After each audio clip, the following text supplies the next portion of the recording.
Hey everyone, this is part 2 of my video blog for May 25th, 2009.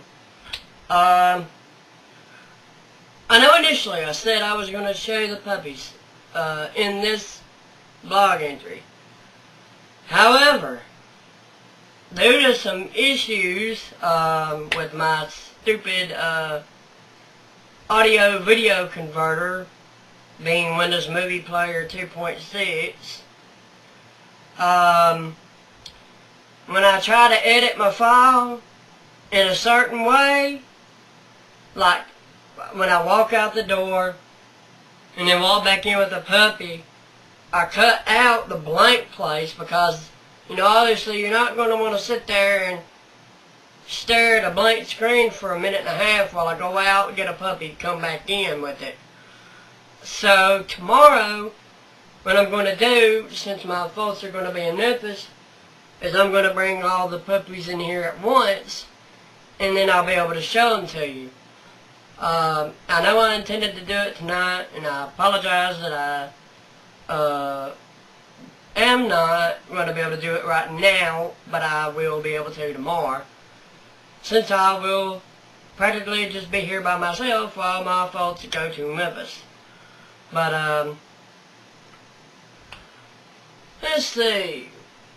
It has been quite a stormy day, but thank goodness it was nothing like yesterday. Folks, I was going to make a blog entry yesterday, which, like I mentioned earlier, was the 13-minute video blog that failed because I can't upload videos longer than 10 minutes.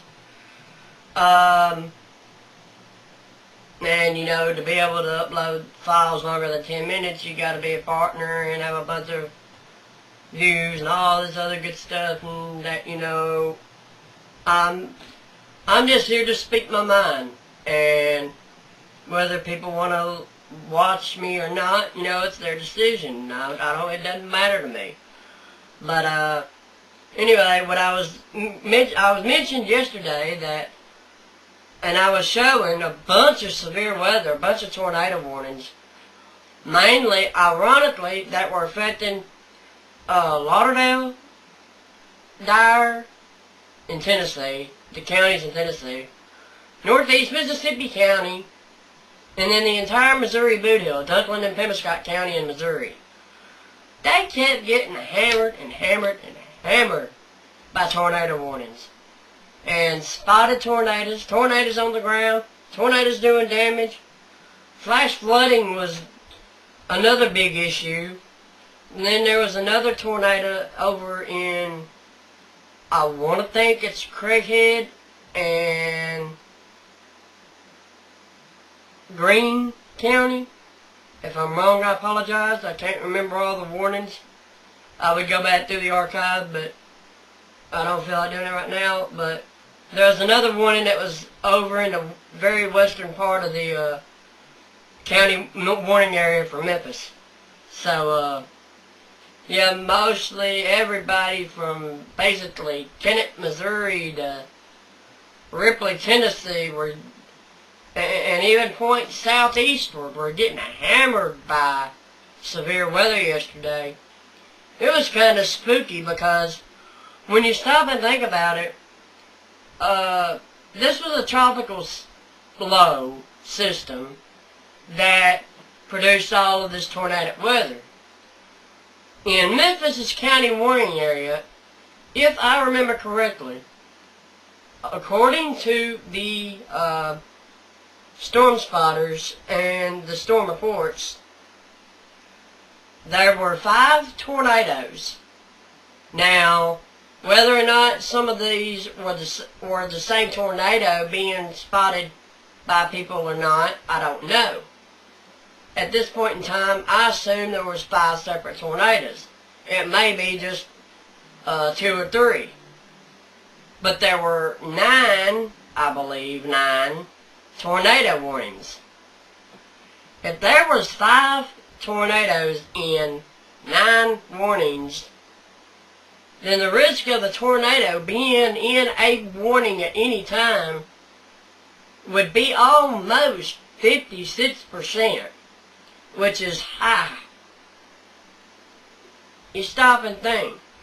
The Storm Prediction Center would have had a high risk for severe weather, for tornadoes, if this was actually the case, and this was a non-tropical system. It's weird, or at least that's my opinion. I would have done that. I can't say, you know, that's just my opinion. That there would have been a high risk there, a moderate risk for practically everybody else in the Mid-South, because the storms are coming up from Mississippi into Tennessee, curving back, and when they started curving back in northwest Tennessee, in northeast Arkansas and Missouri Boot Hill, that's where all the spinning was occurring, and that's where all the tornadoes began to form. So, yesterday was a rough day, and there was 2 deaths. I hate to say, I feel for their families at this point, because obviously, you know, nobody likes to hear that there was deaths caused by anything. But unfortunately, these things happen sometimes, and you know, what can I say? I mean, things like this happen sometimes. This was caused by a flash flood, where an SUV flipped over into some deep water, caused by flash flooding, and so 2 people drowned. I believe it was I would pull up the storm report, but I won't do it right now. But it was caused by that. Anyway,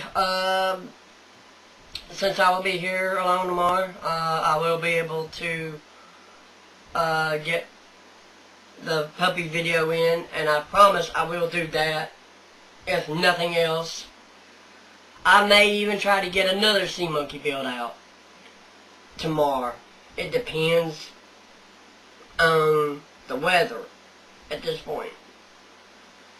Luckily, it seems like things may be getting better weather-wise, especially here after Thursday afternoon. After Thursday afternoon, it should be pretty, it'll be a nice weekend. So, you know, if people want to get out and do things, you know, this weekend, this would be a good weekend to do it. Temperatures in the 80s, lows in the 60s at this point. At least that's what the current models say. If one model is correct, though, there could be a high sometime that could reach almost 90 degrees. If so, that would be the first time for Memphis to have hit 90. Of course, here in Faulkner, we've already hit 90 for a high this year, earlier this month. So, yeah, usually we seem to be warmer at some points. Sometimes we're cooler. It's just the way things are. But anyway, I will have a video tomorrow of the puppies. I intended to do it today, but I forgot about my stupid audio video out of sync issue. But in any case, I am Daniel Jeter, and I will see you next time. Bye-bye.